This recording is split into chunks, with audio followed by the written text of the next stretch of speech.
Hello everyone and welcome to this week's video tutorial on opening theory. This would be a continuation of the central cannon versus green horse defense with left riverbank horse variation. This would be the 5th or 6th board, I can't remember, in the series, and I hope you have been enjoying the series thus far. Again, I would like to express my gratitude and thanks to Master Xiangqi and Grandmaster Xiangqi for allowing me to use their material to make this video. So without further ado, let's begin. Central cannon, screen horse defense, 7th pawn advancement for both colors, the pawn rank chariot, and the left riverbank horse variation. Red would play h8 plus 7. Now, in the previous few boards, e3 plus 5 was played. In this board, we will analyze the pros and cons of playing e7 plus 5. Now, e7 plus 5 is one of the older methods of playing this position.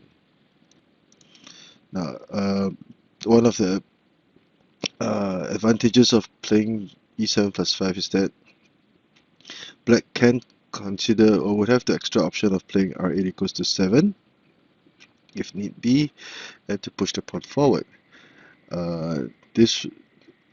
This would be a whole different ball game from the e3 plus 5 variations that were shown in the previous videos the past few weeks. However, the cons of this variation is that black's right chariot would become would find it much more difficult to be developed, because if the left elephant variation were played, there are many examples of black playing r9 sorry, r1 equals to 4 for the kingside chariot for development. So faced with this position, it will be red's turn to move. There are two major variations that were discussed. The first would be r9 plus 1 for the left rank chariot, and the second would be p5 plus 1. There were two other sub-variations that were mentioned which were not recommended. The first would be c5 plus 4, and the second would be r2 minus 2. If c5 plus 4 were played, black would capture the central pawn. Of course, black would counter and capture the cannon, and it will be an early trail of material. Now, at this point in time, we can see that black's material is very active and well developed. The cannon will be a major issue. It can play c2 equals to 3 to hinder the development of this horse and allow the development of the chariot, or it can also play out c2 equals to 7, whereby a lot of pressure will be placed on red's rather empty right flank. So this is why c5 plus 4 to capture material is not so advocated. And besides, red would have only gained a central pawn, but although black lost the central pawn, he would be compensated with much tempo. R2 minus 2 is also not a good idea, because this again, red would have advanced the chariot and retreated the chariot just by the 7th ply using two moves. So this is not a very efficient play. Black would counter with c2 minus 1. Rank chariot, and black would start his campaign targeting this the central file, and also black's chariot would get development. So black has a very versatile and threatening position. So of course, this is not a good idea for red. So that is why r2 minus 2 is not a good idea, and neither is c5 plus 4 advocated now. So let us begin with today's first main variation, r9 plus 1. Red would take the opportunity to develop his left chariot as a rank chariot, and this rank chariot, the main target, is the black riverbank horse. Let's say if at this point black would play p7 plus 1, this would be considered to be the better method of play. Now, it would r1 plus 1 was also discussed. Now, if r1 plus 1 were played, black would attack the horse. Red would attack the horse. Black would offer a trade of material, and it would be advocated for red to play block the material in this manner. R2 plus 3 to accept the trade would not be as good, because after trading material, the cannon would have the extra option of applying a cannon pin with C6 minus 1. So red will try to prevent that and counter capture the cannon with this move, and also prevent or discourage the black chariot from developing R1 equals to 6. But black would have other ideas in mind. Let's say threatening to capture the cannon, protecting the cannon, and at this point in time, after a few moves, black would have the initiative. If red just moved the cannon away, this cannon would be under threat. So that is why accepting a trade is not accepting the trade is also a viable option. Sorry, R2 plus 4 is more commonly seen because you add more pressure. 6 plus 5, and at this point in time, black could make this very interesting move. Let's say black played h6 plus 7 for a cannon pin, forcing a trade of material, and red would have gained an advisor in the process. Now, there's a saying in Xiangqi whereby if one lacks an advisor, he'll be very, very afraid of the enemy chariots. And so this the situation shown here, or the position shown here, will exemplify this adage. So R1 plus 1 is not a good idea for black, because red would have two counters, even R2 minus 4, R2 plus 3 trade. So that is why pushing the pawn forward to attack the chariot immediately is more often seen. Red would move his chariot out of harm's way, and black would capture the pawn. Now again, this is a very complicated situation. What would happen if h6 plus 8 were played instead? The horse would simply retreat, and because red had developed his left chariot as a rank chariot, it would be very hard for these three black pieces to make advances on this flank. Capturing the pawn, and red would now start his attack from the central file. You could capture the central pawn. The pawn cannot advance, nor can it traverse, because you'll be both guarded. And black would have trouble trying to develop these three pieces, which are congested, getting in the way of each other. So h6 plus 8 is not a good idea. Neither would trading horses be ideal, because after trading horses, again the red horse would advance, and because red had developed the left chariot as a rank chariot, the pawn cannot advance further and was now vulnerable to capture by the black pawn. So let's say black tried to gain some material, red will simply defend, and red will still have the initiative. So that is why h6 plus 7 would be advocated instead of 6 plus 8 or p7 plus 1.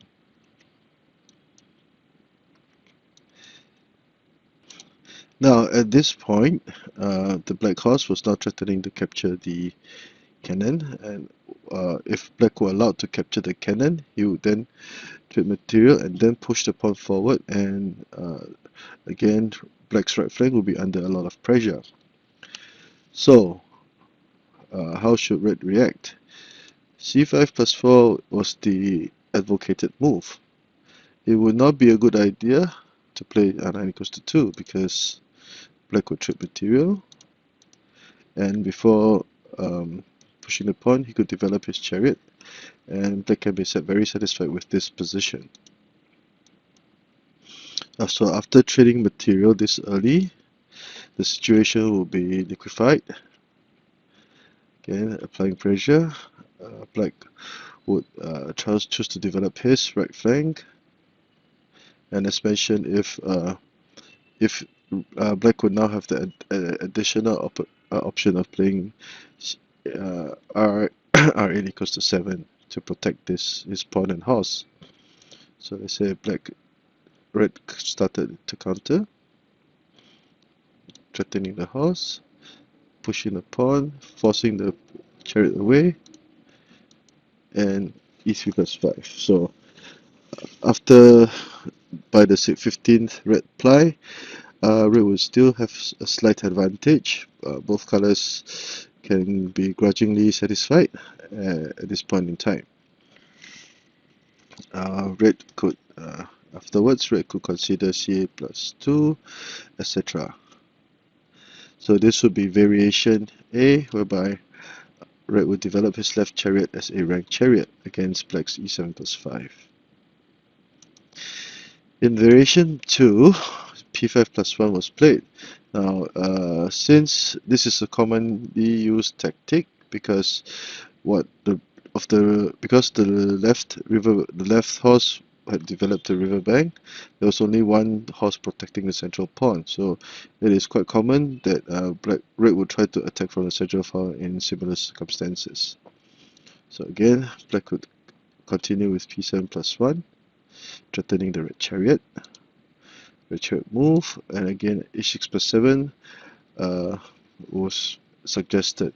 Now with this move, black is trying to keep the situation on the board as complicated as possible. Now it is mandatory to also discuss the possibility of p7 plus 1 for a trade of horses. So these were the moves given in the book. After trading horses, because the chariot was now at the cross riverbank rank, he would continue to attack the central pawn in this manner, and the red chariot would now become a horrible nightmare for red, and black would be placed at a huge disadvantage because red's attack down the central file with this 1R1 H1C combination is simply too much for black to handle, and it would relatively speaking, it would take black more effort and time just to try to coordinate an attack on this flank at this point in time. So black is placed at a disadvantage, and that is why p7 plus 1 would not be a good idea, because after trading horses, the position of the red chariot is simply too good. So at this point in time, h3 plus 5, red would choose to link his horses with h3 plus 5 at this point. Now, sometimes it is can be seen that red will push the pawn forward before linking the horses up at the central file. Now, this move was also discussed. So what would happen? So in the book, red would play p5 plus 1, and then move his horse to the central file to be linked. But the presence of the horse here would see that black would simply push the pawn forward, threatening to gain material, and red will counter in this manner. And at this point in time, because e7 plus 5 was played, this is one of the subtleties, black could now free himself from the pin and target this flank. So red would try to halt this attack in this manner, and black will retreat his cannon, preparing to traverse the cannon to this side of the board for attack. So red has the initiative, but black's formation is very agile. It can defend, it can attack, and it will be more than able to handle red's aggression. So black can be very satisfied with this position. So p5 plus 1, that is why p5 plus 1 was not so good an idea, because of the possibility of r8 equals to 7. So after h3 plus 5, since red played this move, black would attack, free himself from the pin, and start attacking the flank in this manner. p5 plus 1, offer trade of material. Now at this point, it would be better for black to consolidate his defense with a4 plus 5. it would not be a good idea to try to protect the pawn in this manner or attempting discovered attacks with p3+1 at this point, because red would cleverly retreat his chariot to his cannon rank, forcing the trade of material, and it will now be red's turn to charge the pawns forward. And at this point in time, red would have secured the advantage. So c2+1 would seem to appear to be clever, but it's not a good idea. So after consolidating the central file with a4+5, again, red would have make this very important move.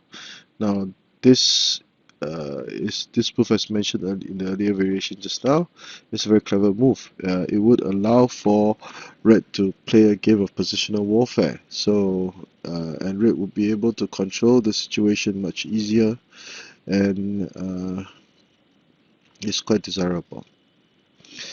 So, faced with the cannon capturing the black cannon, how should black counter?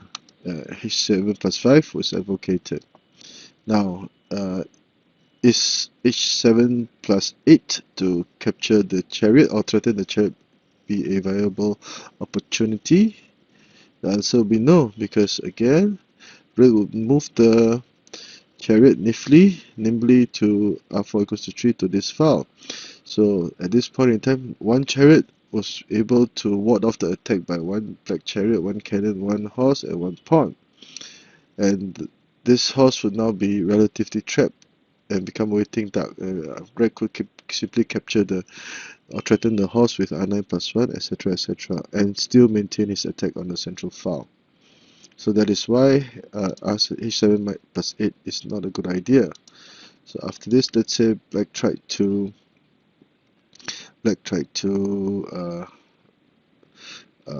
dislodge the chariot from this very important rank to go for the check. Black would simply retreat his horse, and after trading material, red would not be in a hurry to capture the cannon, but instead will play r9+1, threatening to gain material. So this would be a pseudo sacrifice, because black would be forced to give back to return the favor. And after trading material, we can see that black's entire right flank was not developed, and this would be a very major concern for black. And red's formation was now open and ready to go, so red would have a very desirable situation at this point. And this is one of the reasons why h7+8, although seemingly clever, is not a good option. So simply trading the cannon will be a good idea. Red will continue to attack with this manner. Black would trade cannons, and after trading material, the situation on the board has liquefied. But unfortunately, the underdevelopment of black's right flank would be a major concern. So at this point in time, although black could play r1 equals to 2, red's r4 equals to 7 would be a huge threat. And if black pushed the pawn forward, red would capture the black pawn over here and attempt to go for the elbow horse. If, let's say, black tried to advance the chariot, whatever, another option for this horse would be to go h5+6. So red can be very optimistic about this situation, and perhaps this is the reason why e7+5 is not so commonly seen nowadays, because if e7+5 were played, red would often attack with p5+1 for an attack along the central file. So, a short recap. Today's position of discussion, e7+5. Variation A, red would develop his right chariot as a ranked chariot, and after much maneuvering and trade of material, Red would still have the slight initiative. The other variation is p5 plus 1, which will be the ideal or recommended attack for red. And if all things went well, red can be very happy with this situation, and he can advance. He can establish an advantageous situation. So I hope you've enjoyed this week's short video tutorial. If you like the work that I have been doing, please subscribe to my channel and give a thumbs up for this video. Thank you.